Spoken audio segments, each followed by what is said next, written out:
香港最有錢嘅10大家族，劉鑾雄只排第7，第一名資產高達15300億，比英女王仲要富100倍。香港呢座淨係得750萬人口嘅城市，唔單止係亞洲經濟最發達嘅地區之一，更加係全球最重要嘅金融中心之一。據統計，2025年香港經濟產值高達33300億港紙，而喺呢片寸土寸金嘅土地上面，排名前50%嘅頂級富豪，牢牢控制住超過3000億美元嘅龐大財富。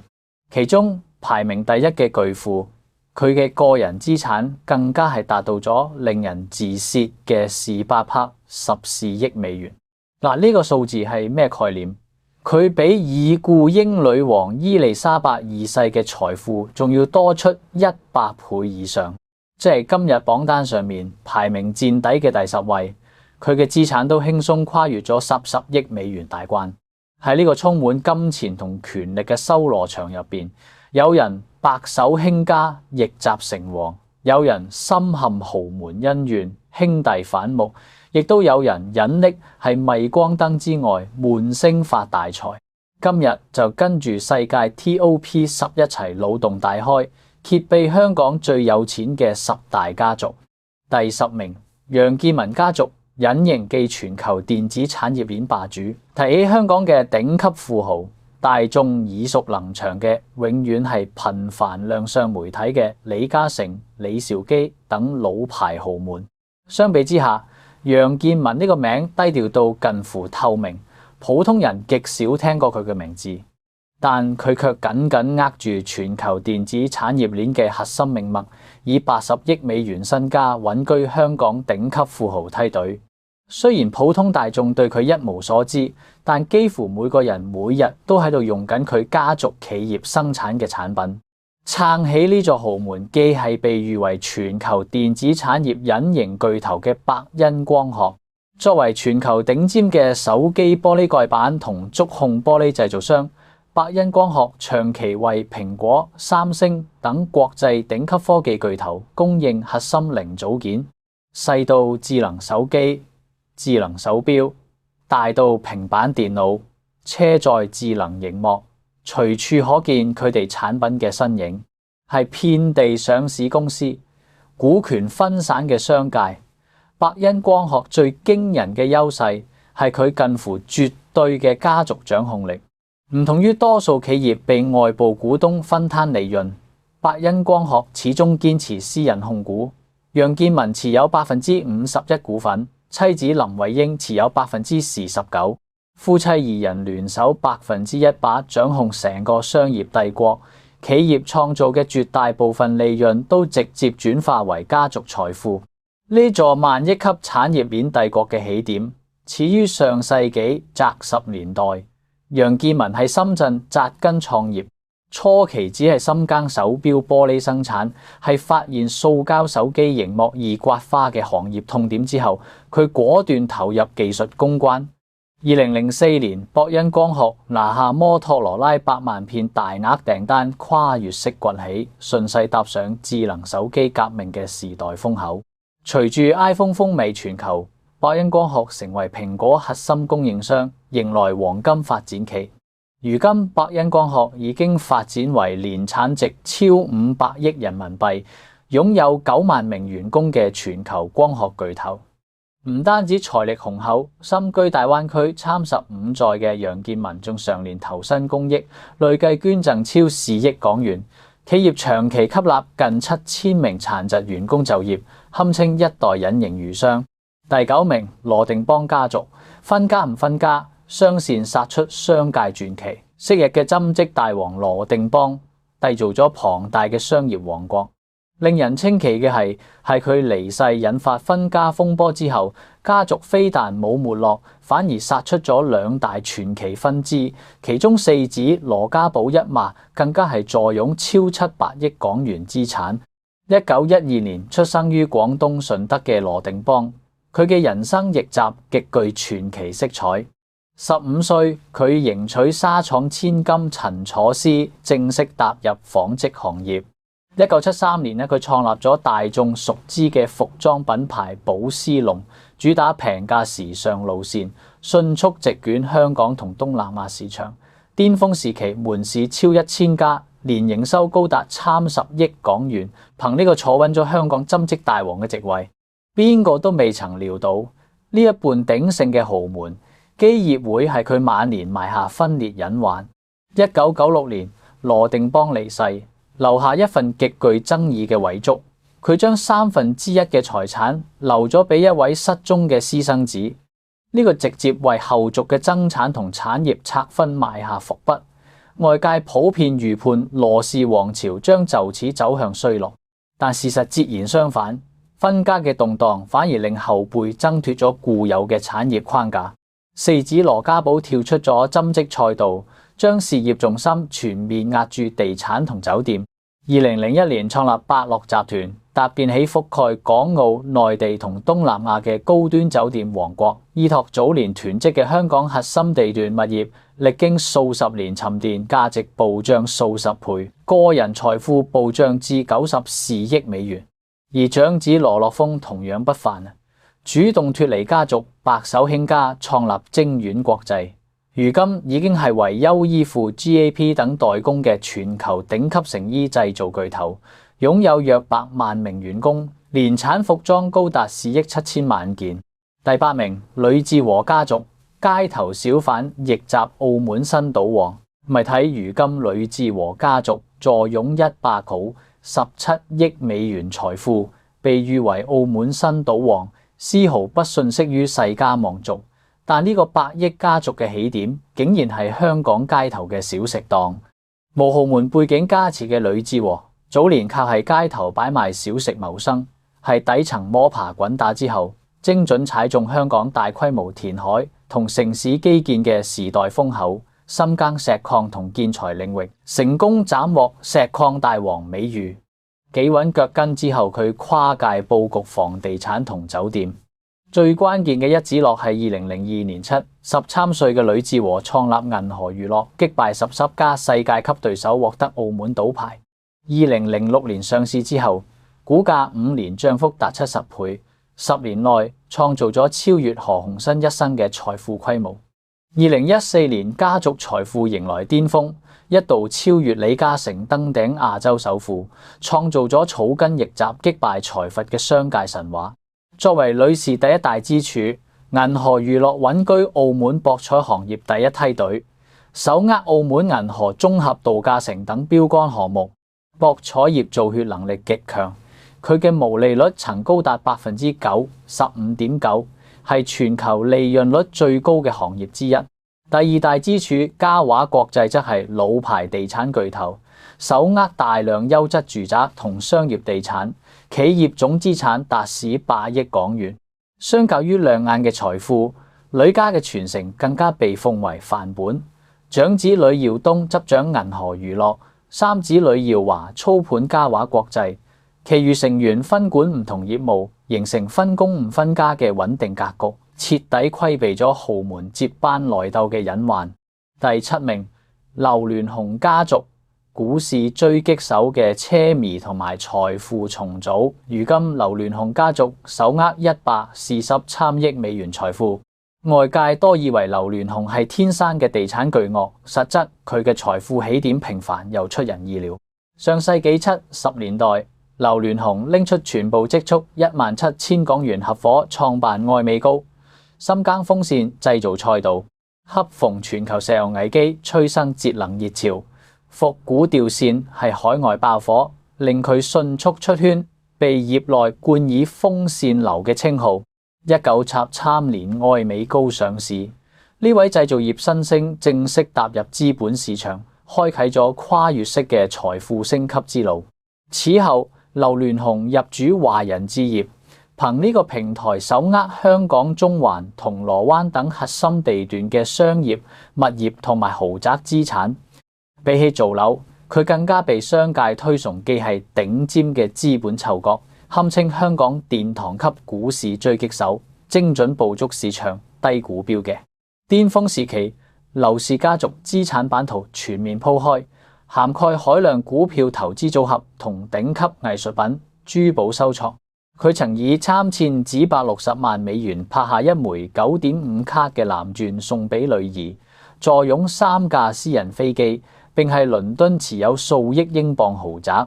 昔日為追求女星，佢仲曾動用直升機佈置天台燭光晚餐，極盡奢美。但係鼎盛過後，一場關鍵嘅重組改寫咗豪門格局。2017年因身體健康原因，劉鑾雄啟動大規模資產拆分，妻子陳海韻斬獲華人置業約50%股權，按當時市值呢筆股份價值就超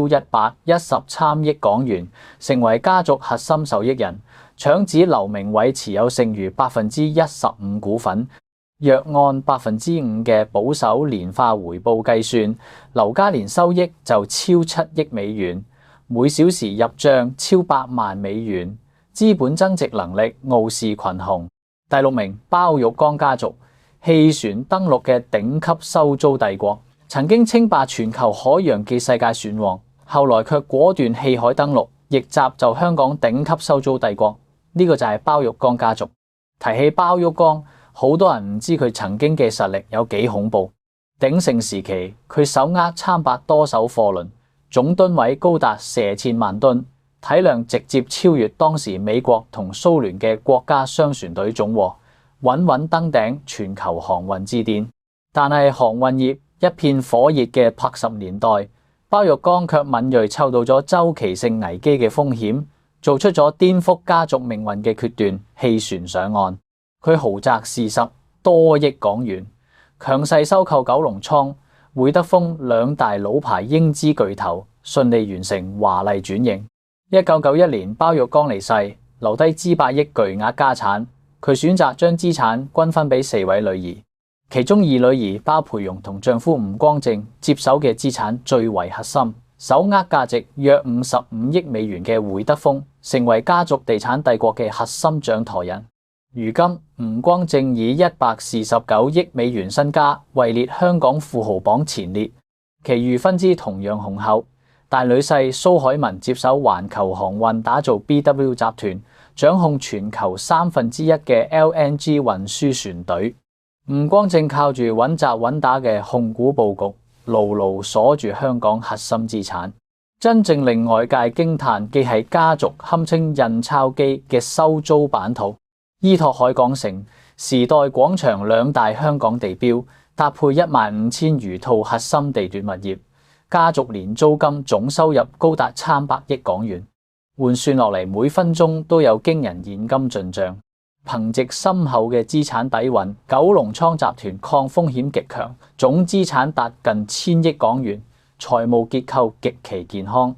第5名，李錦記家族，一樽蠔油熬出嘅萬億商業帝國，坐擁176億美元財富，穩居香港第5大富豪家族。佢就係李錦記家族。好多人對176億美元冇具體概念，將呢筆財富全部兌換成1000港元紙幣，層層堆疊，甚至比5層樓仲要高，係遍地地產巨頭、資本新貴嘅香港。李錦記家族最顛覆認知嘅一點係呢份頂級身家唔靠投機炒作，唔靠科技泡沫，僅源自一樽細細嘅蠔油。1+++年，創辦人李錦常意外發明蠔油，從一間普通製作坊起步，歷經百餘年深耕，蛻變為全球頂尖嘅醬料製造巨頭。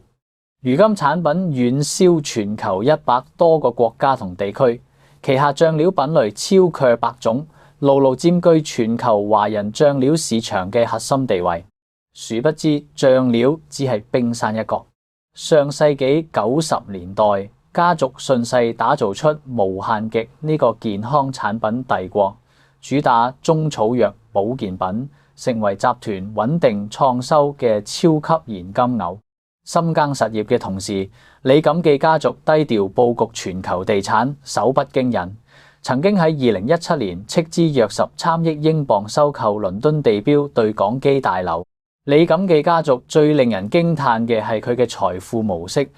香港眾多富豪依賴上市公司維繫財富，受股市波動影響大。而李氏家族近乎100%控股成個集團，全產業鏈利潤盡數歸於家族內部，無需依賴資本市場融資造血，財富底盤極度穩固。第4名，郭德勝家族，歷經世紀綁架同內鬥嘅地產霸主，香港最隱蔽嘅頂級豪門之一，手握全城核心地標同穩定現金流。歷經兄弟反目、世紀風波，仍屹立不倒。呢個就係郭德勝家族。現今掌權人鄺少卿以117億美元嘅個人資產穩居頂級女富豪之列，係新鴻基真正嘅最終掌權人。郭氏基業由創辦人郭德勝奠基，早年深耕雜貨批發作永洋集大王美譽，後攜手李兆基等人締造香港地產巨頭新鴻基地產。1990年郭德勝離世，長子郭炳湘出任主席，次子郭炳江、三子郭炳聯擔任副主席，三兄弟同心協力，將市值推破1600億港元。誰料1997年郭炳湘遭遇張子強世紀綁架案，家族支付6億港元贖金先將佢救返。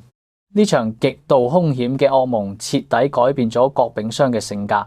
兄弟間出現裂痕。2008年，因郭炳湘嘅紅顏知己介入公司，家族矛盾徹底爆發，郭炳湘同家族決裂。隨後2012年，香港許仕仁受賄案曝光，郭炳江被判刑，上演咗轟動全港嘅王子復仇記。儘管動盪多年，家族依託複雜嘅信託結構，牢牢把控住新鴻基地產。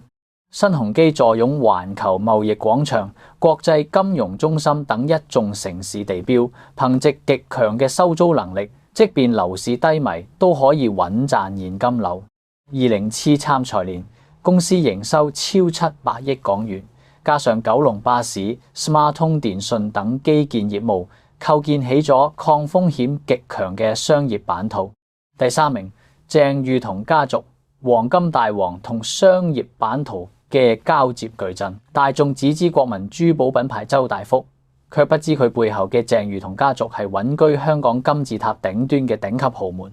依據福布斯數據，鄭家身家高達761億美元。鄭裕彤早年赴澳門闖蕩，憑藉同周大福創辦人女兒嘅聯姻順勢接手金鋪，佢打破經營局限，一步步將周大福打磨成華人世界頂尖嘅珠寶王國。資本充足之後，佢喺1970年創立新世界發展，入局香港地產賽道。如今家族由長子鄭家純掌舵，通過私人控股牢牢掌控核心資產，持有周大福約70%股份，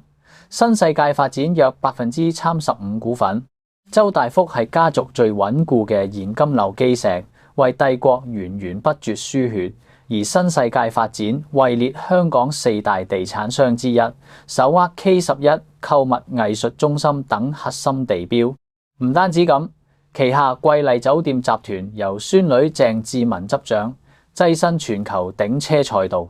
本來由哈佛出身，被外界視作精英嘅第3代接班人鄭志剛，被視作家長未來掌權人。